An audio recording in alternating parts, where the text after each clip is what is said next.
In less than 48 hours before the grand military rehearsals for the 2026 Trooping the Color, the absolute illusion of a 30-year empire dissolved behind a single mahogany door in the private wings of Buckingham Palace. What Queen Camilla just realized behind closed doors is that the most sacred balcony in the world has officially been transformed into her institutional execution ground. She was not met with the customary administrative deference or the long-standing protocol reserved for a reigning consort. Instead, she stood staring at a revised structural blueprint of the sovereign household. Her signature authority over the state calendar quietly deleted by a legal mechanism that moves faster than royalty itself. This is the story of a silent constitutional execution, a moment where a massive secret power grab collided head-on with the cold, unyielding reality of sovereign survival. This video will unpack the ultimate internal confrontation that the global public was never meant to witness. We will examine the covert administrative maneuver Camilla attempted under the guise of stabilizing the monarchy during a historic health crisis, the precise manner in which Prince William and Princess Anne intercepted the hidden paper trail, and the ruthless, bloodless retaliation that followed. Viewers will understand how a single sovereign decree, signed in the deep shadows of the palace, effectively dismantled her long-term strategy, exposing the devastating truth that despite the crown she wears, Camilla actually holds zero institutional equity within the future of the British monarchy. To fully understand the magnitude of this sudden collapse, we must first look at the immense heights of the illusion Camilla spent 3 decades constructing. For 30 years, her journey was defined by a patient, deeply calculated movement from the shadows of a historic public scandal to the absolute center of the British establishment. She had successfully navigated the deepest waters of public hostility, weathering the resentment of a grieving nation, and slowly working to minimize the enduring legacy of Princess Diana. With a sophisticated public relations machine operating tirelessly behind her, she rebranded herself from the most controversial woman in Britain into an indispensable royal asset, culminating in her ultimate triumph at the coronation. Following that historic ceremony, her confidence grew into a highly visible display of untouchable authority. She quietly dropped the word consort from her official title, overriding the explicit, written boundaries that had been carefully laid out by the late Queen Elizabeth II. She began parading her non-royal children front and center during major state events, signaling to the world that a new regime had arrived.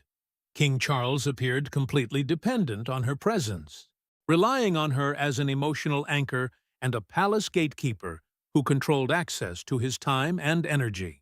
She operated with the breezy confidence of a woman who thought she had successfully conquered the monarchy, assuming her position was unassailable and insulated by the deep devotion of a king who had repeatedly sacrificed his own public standing just to place her on the throne.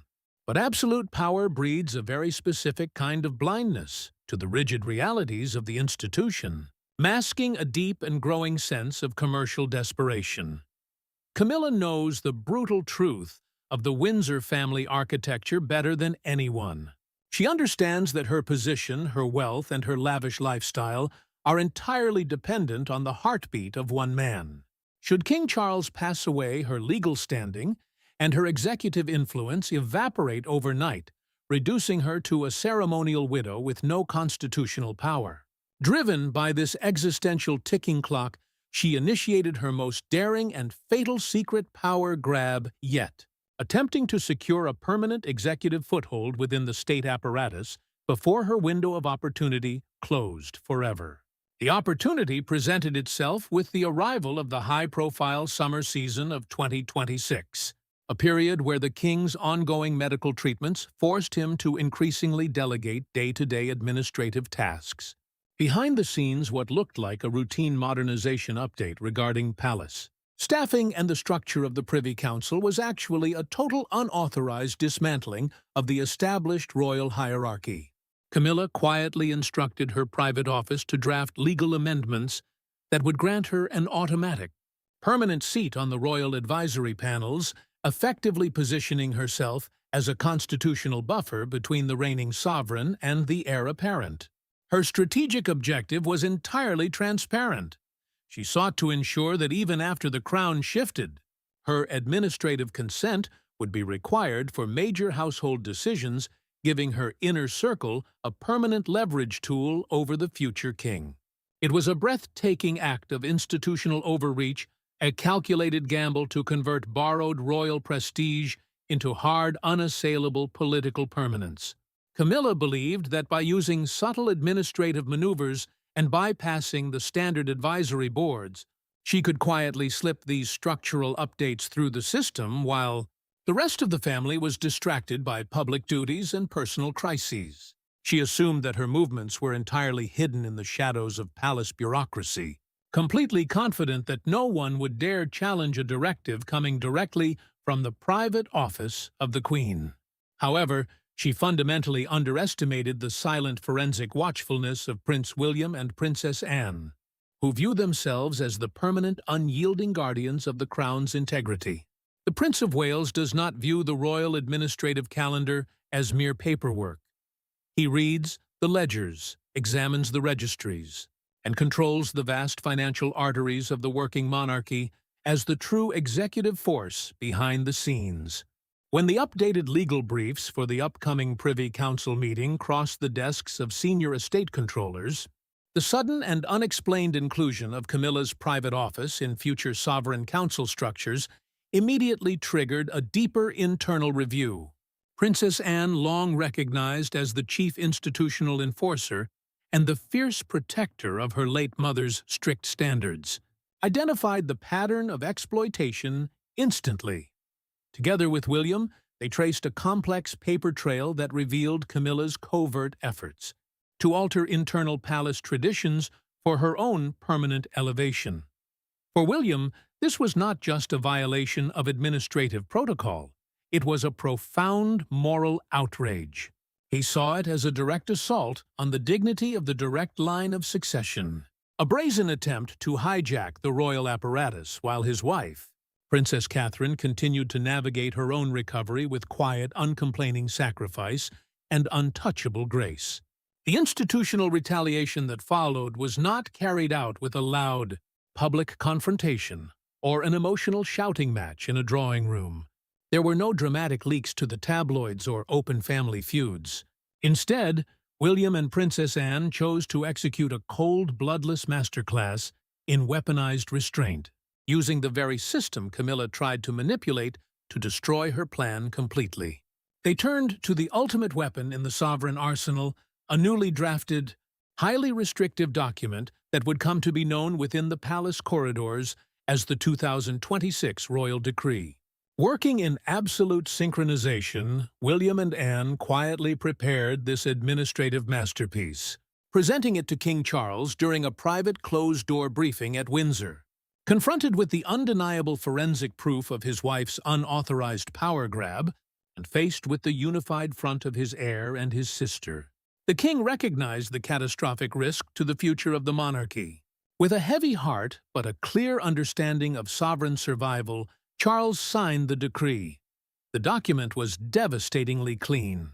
It stripped the Queen's private office of any independent executive authority, mandated that all future protocol changes go through the absolute veto power of the Prince of Wales, and systematically locked Camilla out of any future constitutional role. The trap had snapped shut with perfect, terrifying forensic discipline, executed without a single raised voice. Camilla's first indication that her empire had vanished came when she viewed the official choreography for the upcoming Trooping the Color. Her name had been quietly removed from the central executive briefing. Her family's access passes were downgraded, and her physical placement on the historic balcony was adjusted to position her far from the center of power. Realizing she had been entirely outplayed, she retreated to her private quarters to make the one phone call she believed would save her, completely unaware that the silence waiting for her on the other end would change everything forever. The line connected on that silent summer evening, but the man on the other end was no longer the fierce protector she had relied upon for over 30 years. When Queen Camilla frantically detailed the sudden changes to the Trooping the Color choreography, the downgraded security access for her staff, and the terms of the newly signed 2026 royal decree, she expected the sovereign to react with immediate outrage. She expected the man who had repeatedly torn his own family apart to elevate, her to summon his heir and demand an immediate reversal of the protocol shifts. Instead, what echoed through the receiver was a heavy, devastatingly hollow silence. King Charles did not yell, nor did he promise a sweeping palace counteroffensive to restore her inner circle. He simply offered a quiet, defeated sigh and explained that the administrative architecture of the household and the long-term planning of the estate now rested firmly within the domain of the Prince of Wales. He quietly whispered that there was nothing he could do. That specific moment of royal silence represents the true psychological climax of Camilla's 30-year campaign for absolute dominance. For decades, she had operated under the immutable assumption that her position was structurally ironclad, because the king would willingly burn the world down to protect her from consequence. But in the twilight of his transitional reign, confronted with the unified forensic front of Prince William and Princess Anne, Charles made a cold, pragmatic surrender to the realities of his own mortality and sovereign continuity. A king's ultimate duty is never to his spouse, but to the permanent survival of the line. To challenge his heir over an unauthorized bureaucratic power grab would mean triggering an institutional civil war that the current reign simply could not survive. By choosing absolute silence, Charles did not just avoid a domestic dispute, he officially yielded the keys of the castle to his successor, leaving Camilla entirely isolated in the grand corridors of an institution that has already begun to forget her. This sudden isolation exposes the underlying reality of her commercial desperation. To the casual observer watching from the outside, Camilla represents the absolute pinnacle of global wealth and aristocratic prestige. Surrounded by historic palaces and wearing priceless diamonds. Yet the underlying financial architecture of the Windsor family tells a brutally restrictive story. Camilla owns practically nothing of the sovereign estate.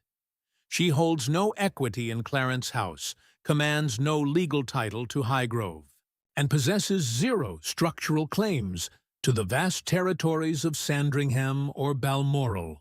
Every single square inch of the royal footprint is held firmly by the Crown lands, or tightly, bound within the multi-million-dollar real estate empire known as the Duchy of Cornwall. And the Duchy of Cornwall belongs exclusively and unconditionally to Prince William.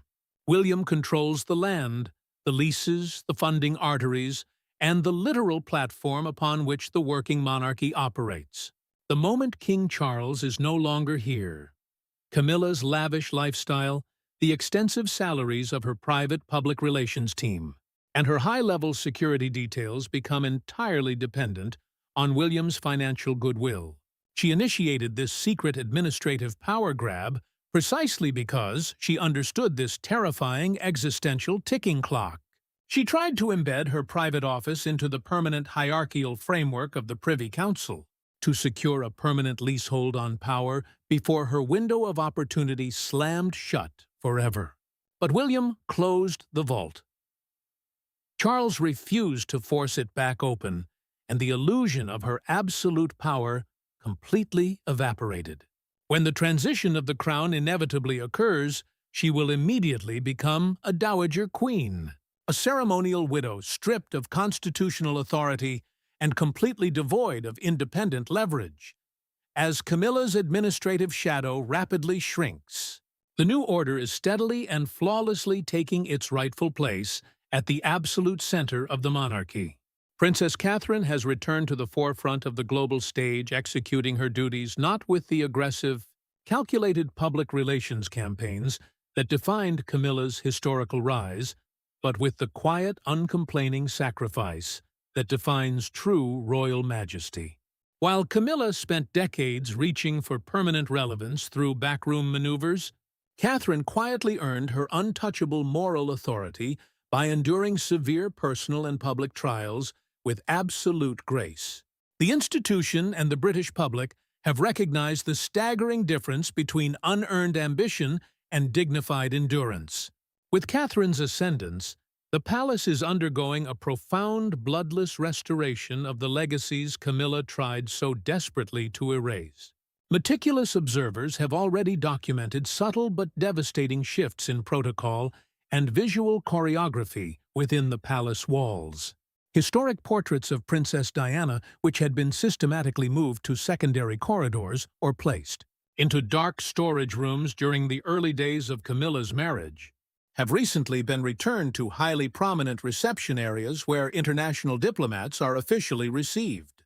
Catherine herself has been seen wearing highly significant pieces from Diana's personal jewelry collection with a renewed, undeniable frequency. She wears them not as borrowed ceremonial accessories, but as her rightful permanent inheritance. This is the ultimate institutional verdict. Every time a portrait of Diana is hung on a freshly painted palace wall, and every time Catherine steps out into the light wearing the sapphire ring, it serves as a silent, lethal reminder to Camilla that she may hold a temporary title today, but she will never own the history. The 2026 royal decree was never just a routine piece of palace paperwork. It was a total dismantling of a 30-year illusion and the execution of a silent coronation for Prince William. William and Princess Anne have successfully weaponized the rigid frameworks of constitutional protocol to neutralize a corporate strategy disguised as royal evolution. They have redrawn the boundaries of the sovereign estate, proving that a crown is merely a hollow piece of metal if the permanent architects of the institution refuse to bow to it. Camilla may continue to stand on the balcony for the cameras, smiling for the public and waving during state processions, but she is presiding over an entirely empty empire. The access has been restricted, the financial ledgers are permanently closed, and her ultimate institutional reckoning has already been executed in the absolute silence of the palace corridors. Thank you for watching. If you found this deep, forensic analysis into the hidden power dynamics and silent retaliation of the royal family insightful, please take a moment to subscribe to the channel and leave a like on this video. Let me know in the comments below how you think the institution will look when Prince William officially takes full control, and I will see you in the next breakdown.